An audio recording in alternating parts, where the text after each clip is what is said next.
పోలవరం జిల్లా రంపచోడవరం నియోజకవర్గం గంగవరం మండలం చిడిపాలెం గ్రామానికి చెందిన గిరిజనుడు మడకం దొరబాబు ఆర్థిక ఇబ్బందులతో తీవ్ర కష్టాలు ఎదుర్కొంటున్నాడు. 4 నెలల క్రితం తన భార్యతో కలిసి ద్విచక్ర వాహనంపై వెళ్తుండగా ప్రమాదానికి గురై కాలు విరిగినట్లు దొరబాబు తెలిపారు. మొదట రంపచోడవరం ప్రభుత్వ ఆసుపత్రిలో చికిత్స పొందినప్పటికీ గాయం మానకపోవడంతో రాజమండ్రిలోని విజయ ఆసుపత్రిలో చేరి ఆరోగ్యశ్రీ ద్వారా శస్త్రచికిత్స చేసి కాలులో రాడ్లు అమర్చినట్లు చెప్పారు. బ్లీడింగ్ అవుతా ఉంటే భయం వేసిందండి. భయం వేసి ప్రైవేట్ హాస్పిటల్కి వెళ్ళామండి. ఆరోగ్యశ్రీ వల్ల చేశారండి. చేసి రాడ్లు గట్ట పెట్టారండి.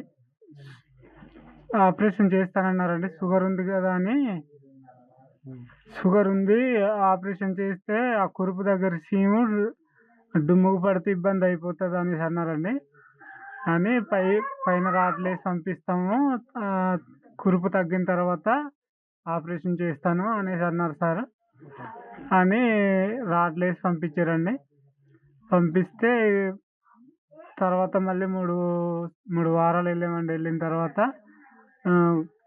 కొద్దిగా పర్వాలేదమ్మా, అలాగా నెమ్మదిగా ఏదోలాగా నడవడానికి అవుతుంది, రాడ్లు తీసేస్తాం అన్నారండి. అవి తీయడానికి, బయట పెట్టిన రాళ్ళు తీయడానికేమో ఆరోగ్యశ్రీ వల్ల అవ్వదు, 10,000 కట్టాలన్నారండి. లోన పెట్టిన రాడ్